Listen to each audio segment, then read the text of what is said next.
Will you trust that if you leave something for the sake of Allah, that He will replace it with something better? Just as in the story that we saw, and in contemporary stories. You know, there's one story, a true story that happened during our times. There was a young man, and he was very much in love with a young girl. And he wanted to marry her, but he knew the relationship they had outside of marriage was haram. So he actually broke it off. As much as he loved her, he called her and he said, I can't do this because it's a haram relationship, and I'm going to leave it for the sake of Allah. Not because he didn't like her or anything like that. He wanted to marry her, but it was a haram relationship. So then he went on and moved on with his life, and he became active in da'wah and became active with the community. And then he moved to another community and he was active with them again. And then there was a sister in that community that was extremely active. She was well covered in niqab and everything. She was teaching the Quran and doing all the activities. So he wanted to marry her, and he had his mother go see her. And his mother came back saying, this is an excellent bride for you, excellent manners and deen and taqwa. And so he went to see her. And when she removed the niqab, it was that same girl that he left for the sake of Allah. What happened to her was that when he told her this statement, it affected her. And she wasn't wearing hijab or praying or anything like that. And that statement caused her to pray, to cover properly. And so when he met her later on, he got her in a better state than the beginning. Let's go back to our first story. In the first story, the man was offered 500 gold coins, gold dinars.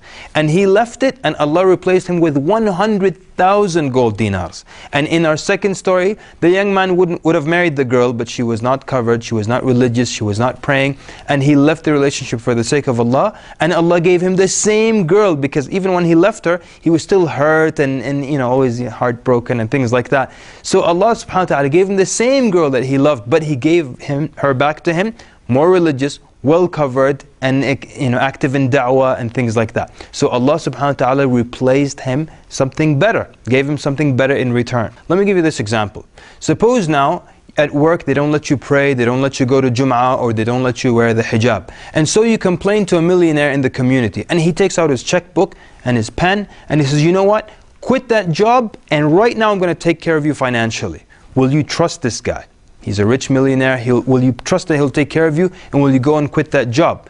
What if then Allah Azza wa Jal, the Lord of the worlds, makes you a promise? Will you trust the promise of Allah Azza wa Jal? But guess what? The promise has already been made in Surah Talak in the Quran, in verse number 2, the end of verse number 2. Allah subhanahu wa ta'ala tells you, وَمَن يَتَّقِ اللَّهِ يَجْعَلْ لَهُ مَخْرَجًا. Whoever fears Allah, Allah will find him a way out. And then in the beginning of the third verse, وَيَرْزُقْهُ مِنْ حَيْثُ لَا يَحْتَسِبْ. And Allah will provide for him. He will provide for him from where he least expects it. So now, the millionaire, when he took his checkbook out, we trusted him. Now Allah is promising you something in the Quran, that you fear Him, and He will find you a way out. And He'll provide for you. If that's what you're worried about, being, having wealth and provision, Allah will provide from you from where you least expect it. So how will you react then? Will you trust the promise of Allah subhanahu wa ta'ala, the promise that He made for you? You know, there's nothing that you leave for the sake of Allah except that Allah will replace you with better in this life or even in the next. If you now contemplate on many hadith, you will always see that if you stop something, there's another reward coming for you. For example, the Nabi sallallahu alayhi wa sallam said, "Man tawada'a lillahi rafa'ah." Whoever humbles himself for the sake of Allah.